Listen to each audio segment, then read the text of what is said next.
Be'ezus Hashem, today's daf is Masechta Makos Daf Chof, number 20, and we're going to start from Daf Yutes Amid Beis, about the third wide line. Amar Rab Asi, Amar Rab Yochanan. Okay, you can see it on your screen. Amar Rab Asi, Amar Rab Yochanan. So we're talking about Ma'aser Sheni, and we're going to finish up today's daf with the Ma'aser Sheni, and then discuss more relevant topics to Malkus. Amar Rab Asi, Amar Rab Yochanan. Rab Asi said in the name of Rab Yochanan, Ma'aser Sheni me'ez masai chayovan aleha. When are you chayiv? One of the malchus that you get if you eat Ma'aser Sheni outside Yerushalayim. So when are you chayiv if you eat that Ma'aser Sheni? So you would think that if you live in the north of Israel and you separate Ma'aser Sheni and you eat it there, you chayiv malchus. Comes along Rabbi Yochanan and says that's not true. You had to have first bring it into Yerushalayim, then take it out of Yerushalayim, and only then, if you eat it, you chayev on Ma'aser Sheni. Hi, Sheldon. We just began. Okay. So basically, Rabbi Yochanan just made a statement that Ma'aser Sheni, we know that if you eat it outside Yerushalayim, you get the Malkus violation. But there's a condition. You had to have brought at one time the Ma'aser Sheni in Yerushalayim and then take it out. Only then are you chayev for Malkus for eating that Ma'aser Sheni outside Yerushalayim. But if it never ever saw Yerushalayim, then you're not held liable. So Ma'aser Sheni me'emes chayav alav. When are you chayev when you eat Ma'aser Sheni? Mishra pnei hachayma, when it sees the wall of Yerushalayim. When you actually brought the Ma'aser Sheni into Yerushalayim and then took it out. My Tama, what's the reason? Damakra, because the pasuk says, "Lifnei Hashem lekecho techlenu." You have to bring your Ma'aser Sheni to eat it in Yerushalayim, right? Shana b'shana each year, right? Uksiv, and then the pasuk says, "Leisuchal lechol b'sharecha." You can't eat it in your house. You can't eat it in your city, your own private city in Tel Aviv. So wherever I could have called this Ma'aser Sheni that you had a possibility of eating the Ma'aser Sheni in Yerushalayim, then then you have the law of not eating it outside Yerushalayim.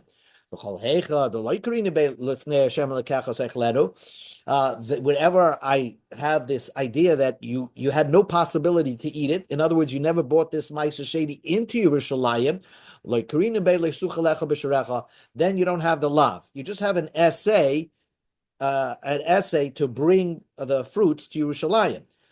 But in order to get the violation of Malkus, you had to have one time brought these fruits into Yerushalayim, then take it out of Yerushalayim and then eat them. And only then will you get the Malkus. So the Gemara asks a question, if that's true, you have to always see Yerushalayim in order for the violation to take effect.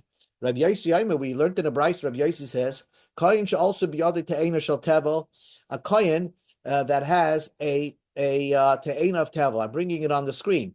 He basically, as you can see on the screen, he has a date, so to speak, of Tevel. He wants to eat this date. There was no Trumas or Maisrus. So what he's going to say is that the top part is going to be Truma. The top part towards the stem will be Truma. To the right is going to be Ma'aser Rishon. And to the left, he's going to say this is going to be Ma'aser Sheni. That's how he wants to eat the date, if he did that. So let's say the Mishnah says like this. A kohen should also be under te'ena shel teva. A kohen that found in his hand a te'ena that no truma semaisus was taken off of it. Now a kohen could eat truma.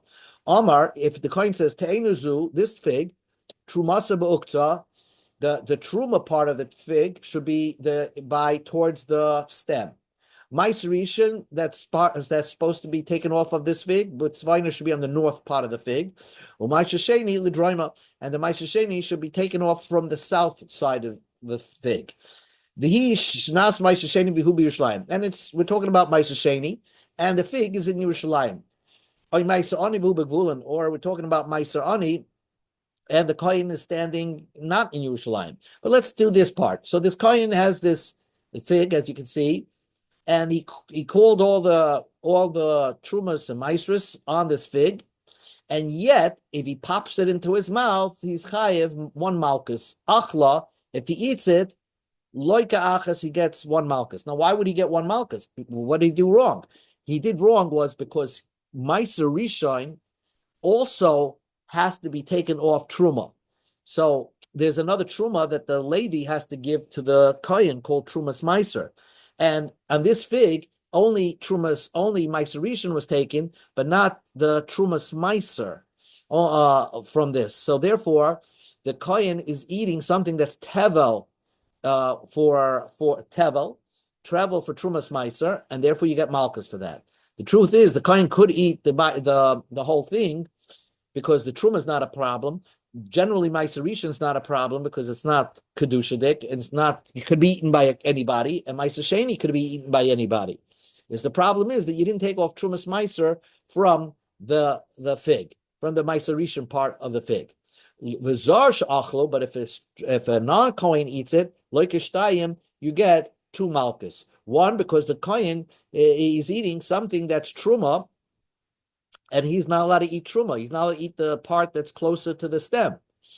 If he didn't if this Yisrael, non-Kohen, never mentioned anything about Trumas, Meiser Rishon, Meiser Sheni, he just took a plain fig that nothing was taken off of it, he would only get one malchus. Fine, he would only get one malchus because that's the Isra of Tevel. But once he established what part of the fig is Truma, then he caused more problem to himself, where he opened up the possibility of being chayav two malchus. One, because he's eating Truma, and two, he's eating Meiser Rishon that you forgot to take off Trumas Meiser.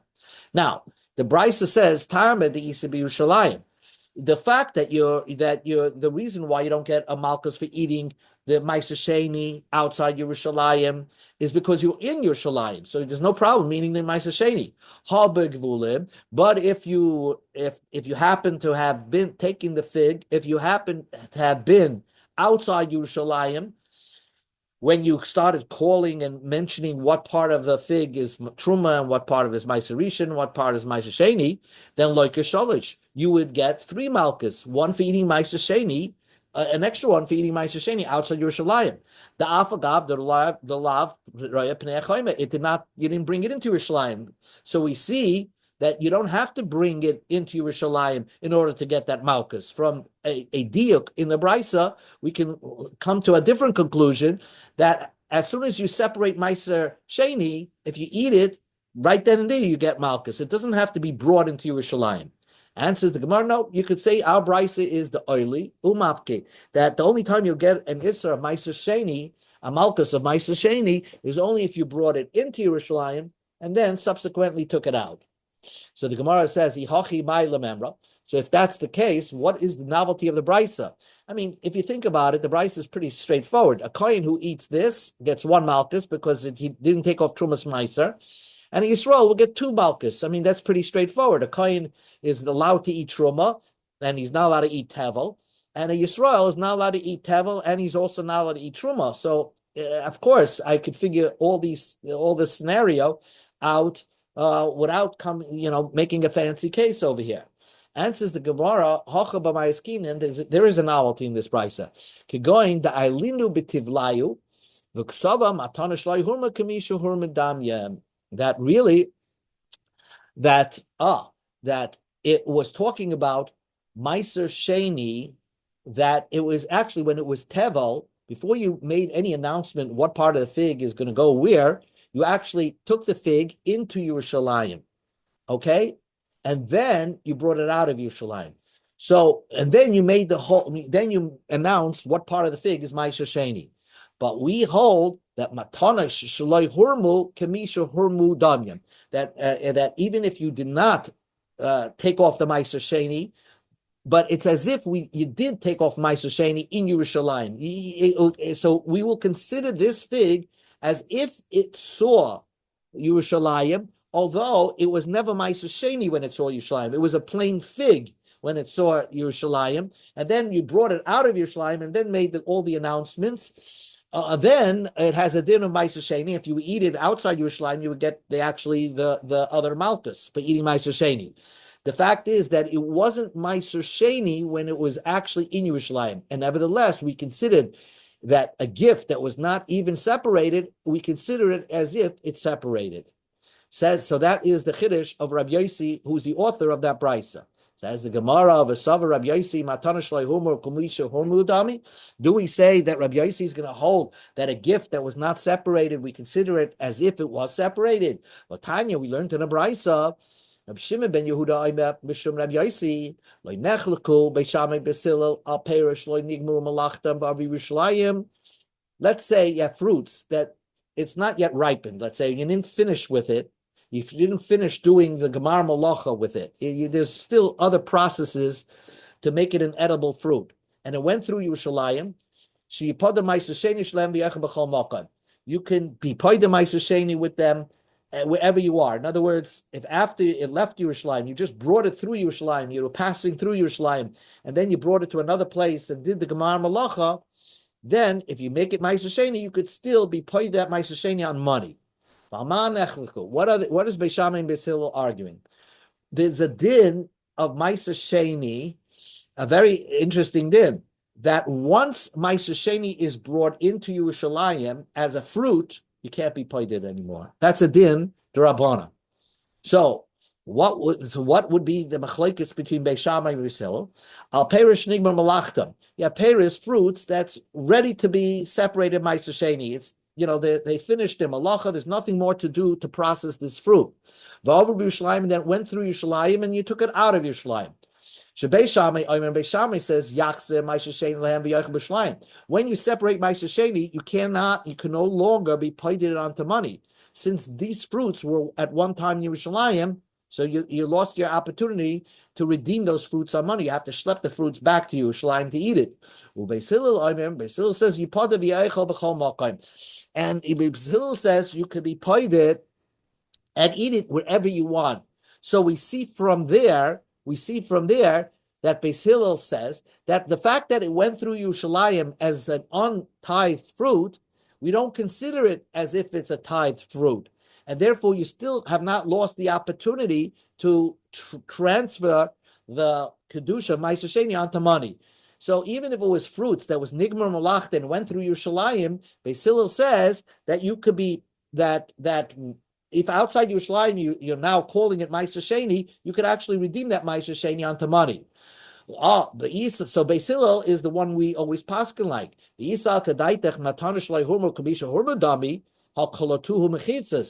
If you're going to say that we consider it when it was not tithe separated is as if it was separated, then how can Beis Hillel say that you could still have the opportunity to redeem it? It was caught in the walls already. It went through Yerushalayim. It must be that Beis Hillel does not hold Matanish Loi Hurmu Kamisha Harmadami. He holds Matanish Loi Hurmu. If it wasn't separated, it's not separated. We don't consider it as if it's separated. So how can Rabbi Yossi argue on Beis Hillel and say Matanish Loi Hurmu is Kamisha Harmadami? And says the Gemara, Amar Rabba said very simple, the chitza lechol daraisa. The truth is, matamash shloi hurma is kamisha hurma dami when it comes to a din daraisa. When it comes to eating, considering the fruits as if Ma'aseh Sheni was separated from it, we do consider it in the fact that you will get an issa daraisa once you eat those fruits outside Yerushalayim. So you have an untithed fruit that you brought into Yerushalayim, then you took it out and tithed it, so then you have that Isser now, and you get Malchus for it, if you eat that Ma'aseh Sheni outside Yerushalayim, because that's a din daraisa. Mechitza likloit rabbanan. To say that once the idea, that other din that Beis Hillel is talking about, is only a din d'Rabbanan, that once Ma'aseh Sheni saw the walls of Yerushalayim, you could no longer paid it onto money. That's only a din d'Rabbanan. Midaraisa, you could always be paid it. It's only a din d'Rabbanan. The chigas are Rabbanan, when the Rabbanan say you cannot be paid Ma'aseh Sheni ki isa be'ene. When it actually, as a physical Ma'aseh Sheni, went into Yerushalayim, you could no longer be paid it onto money. Betivla like Rabbanan. But if it was never in a state of Ma'aseh Sheni, actual Ma'aseh Sheni, the Rabbanan never said you cannot. There won't be geyser that you cannot be paid it. Therefore, Beis Hillel says that even though it saw Yerushalayim as a Gemar Malacha fruit, but at the end of the day, you were kairei shame after it left Yerushalayim, and therefore you could still redeem the fruit. That is the teretz of Rabbah.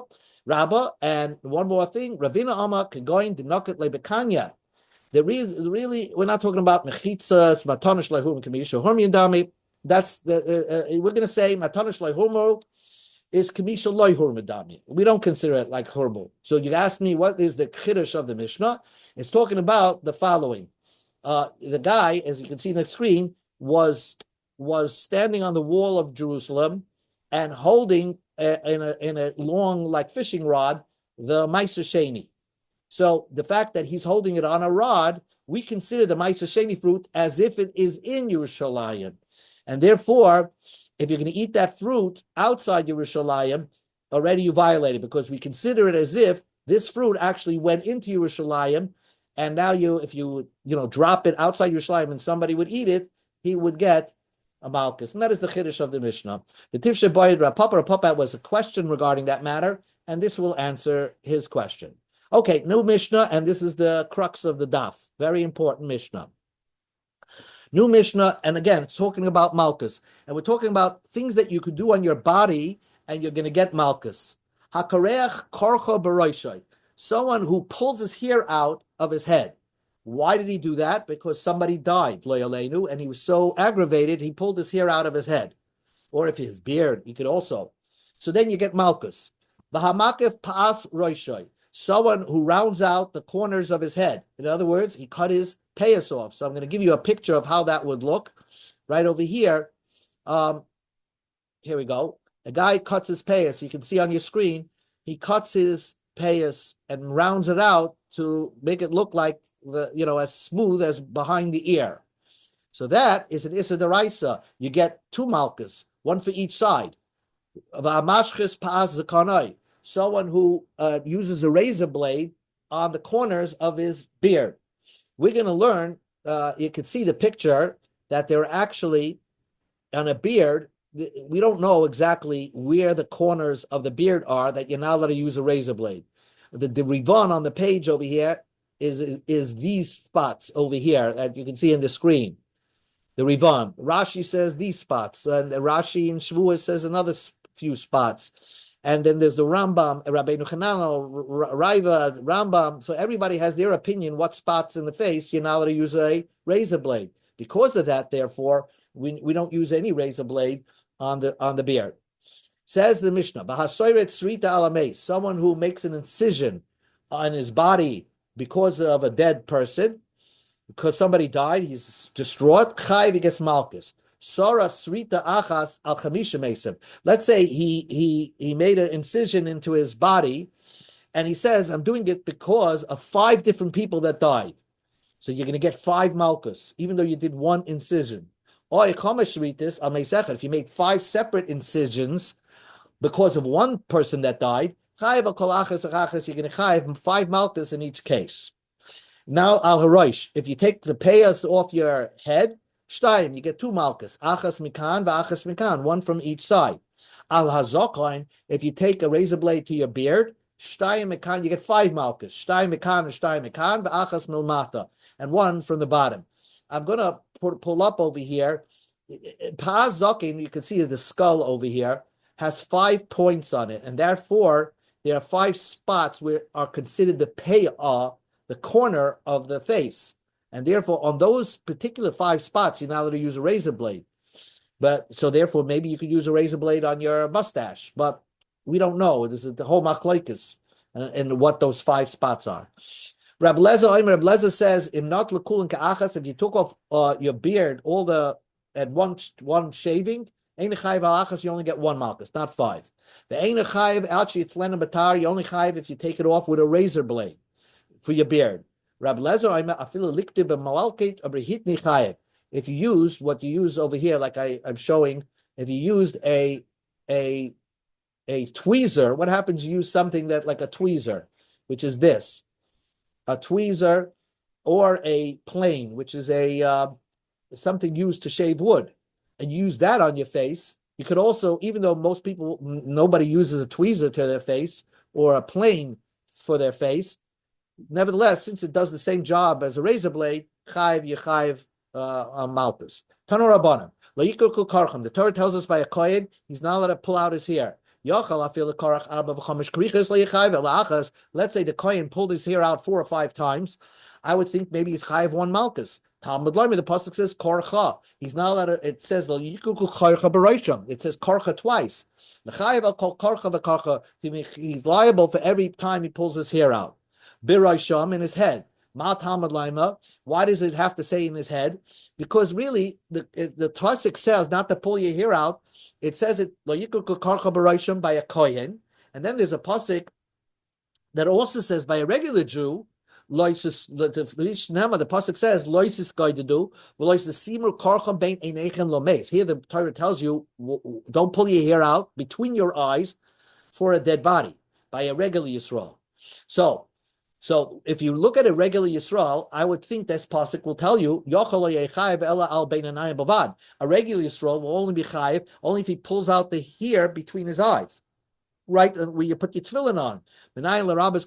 How do I know if you pull your hair any part of your head, you're going to be held liable? Talmud Loima, that's why it says by a kohen b'rosham. The rabbi is kol roish, but Torah tells you by a kohen that the same lav, but basically that explains the lav that it just doesn't mean bein einacha, but it means throughout your in your entire head. But I only. Maybe I would think that to pull out any part of your head will only pay by a kohen. How do you know that Beroshim applies by a regular Yisrael? Maybe a regular Jew is only also to pull the hair that's between his eyes. So the Gemara says it's a gzeir shava. Nemakan karcha, it says by a kohen karcha, v'nemalahalan karcha, and it says by Yisrael karcha. Malahalan, just like by Yisrael, chayiv kol karcha v'karcha, the chayiv al roish kabein anayim. Afkan. Chayev kol karcha v'karcha, v'chayev al haroish kabein anayim. So therefore, just like by Yisrael, you chayev on every karcha, and you're going to also be chayev on the roish, like you're going to be chayev on the bein anayim. So also we learn from here, afkan also by Yisrael, chayev af by a kohen, you chayev on every karcha, and you chayev on the roish, just like you chayev on bein anayim. By the Yisrael, it tells you the reason why you can't rip your hair out is only if you're doing it because somebody died. Afkan alames. So also, the only issur of ripping your hair out only applies, you're doing it because you're in anguish of somebody died. But let's say this, you lost money and you pull your hair out, that's not the lav. The lav is only you pulling your hair out only because somebody died. So the Gemara asks the question: how is it possible to be chayav 4 or 5? You pulled your hair out 4 or 5 times, and you're chayav 5 malchus. If you did it every time, you pulled your hair out. They warned you not to do it. You did it again. And they gave you 5 warnings, and you kept doing it. Pshita, of course, by every avera. If they warn you don't do it, and you keep doing it, and you do it again, and they warn you not to do it, of course you're going to chayav on each one. We go to Amid Beis. Ella. You had one warning and you did the action 5 times. So you had one warning, don't rip your hair out. And you ripped your hair out 5 times. Would you be chayiv 5 malchus? Well, tonight we learned in the Mishnah, a nazir who's kept drinking water, drinking wine. If they warned him once, he's only chayiv 1 lav, even though he kept doing the same action. He's only chayiv 1 malchus. But if they kept warning, don't drink, and he kept drinking, and then he drinks, chayiv kol achas, then he's chayiv on each and every one. So what is the case that you pull your hair out 5 times and you chayiv 5 malchus? If they're warning you only 1 time. And since the Gemara leitzricha, they're warning you only 1 time, but you pulled your hair out at once in 5 different spots. How is that possible? You smeared a special cream that pulls your hair out on your 5 fingers. And they warned you, don't stick it onto your head. And you put it all on your head and pulled your hair out in 5 different places at one shot. So nasa v'svina b'vasachas, you put it in and put your 5 fingers at one shot. The havele hasro l'chol chada v'chada. So the warning applies to every which finger, because you can't say it applies to this finger more than that finger. And because of that, you're going to be chayiv 5 times. Now, how much hair do you have to pull out to be mechayiv? How much hair do you have to pull out of your head to be mechayiv? You have to be able to see your scalp. So if you pull enough hair that they can see your scalp, and that depends how thick your hair is, that's Rav Huna's opinion. Rabbi Yochanan Ama Mishum Rab Lazar Barab Shimon Kigris. You have to pull out a space that holds 36 hairs, which is this week's parsha, which we're talking about nega, size of a gris.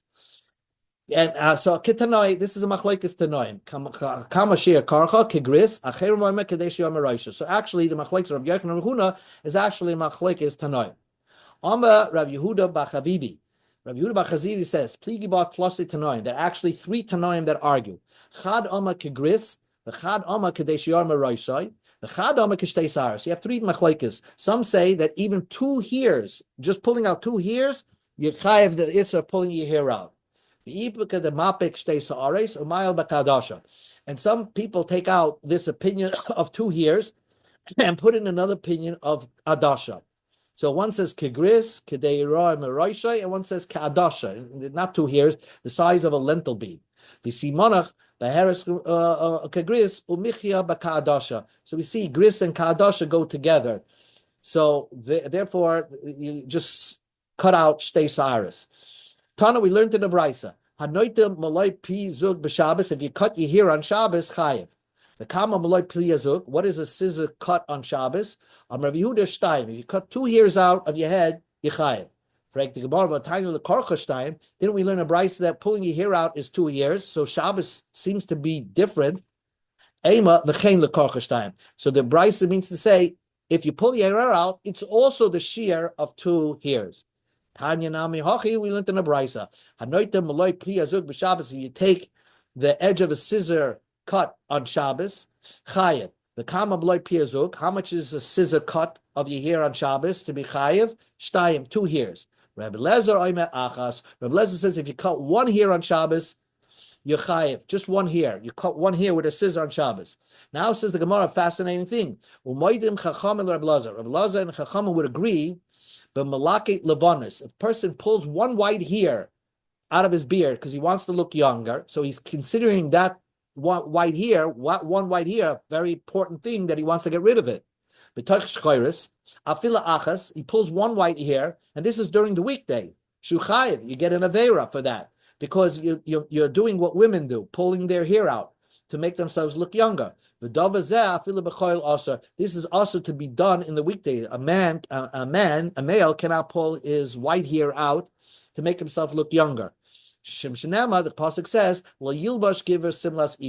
a man should not put on women's clothing, which includes doing feminine things. Finally, let's 1 more minute. We'll stop. What is pa'as roishay? Soif roishay. You now let the edge of your hair, where your temples are. The edge of soif roishay. Zeh mashra tzedoiv lachoyrev osden u'pedachtai. You even out your hair to make it look like I said before. You make your hair, as you can see in the screen, you make the side temples look like the back of the ear. That's the isser, like the Nazis used to do. That's what Tonatana Kamed Rabbi Chizda Echad Amakif the Echad Anika. Very important. The barber and the one sitting in the chair, like you get the malchus for cutting the payas off. So Amalei. So the question is, what's the guy sitting in the barber chair doing? Man the Achel Tamari Ba'arbeila Lucky. The one that's eating the dates that were picked on Shabbos, he should get malchus. In other words, the guy giving the haircut, the barber, he should get the malchus. The guy sitting in the barber's chair, why should he get a malchus? And says the Gemara, the Amalach Mani, Rabbi Yehuda, the Amalav Shem B'Maisa Loikinol. Rabbi Yehuda says that a lav, even if you're not doing any action, you're just sitting in the barber chair, that Rabbi Yehuda is of the opinion that you do get malchus for that. Rava says that when the Brisa say you get malchus, the guy sitting in the barber chair means b'makaf la'atzma v'dibra kol. He's the guy giving himself his own haircut, and he cuts his payas off by himself. So then he gets malchus. So he's the barber and the person sitting in the chair. And Rav Ashi says b'masaya v'dibra kol. He's the guy sitting in the barber chair. He's moving his head towards the barber so he can cut his payas off. Oh, in that case, so he did an action to help this the violation of this law. So not only is the barber going to get the violation of malchus, but the person sitting in the chair is also going to get the malchus. Okay, we're going to stop over here by Mashvis Lakanai.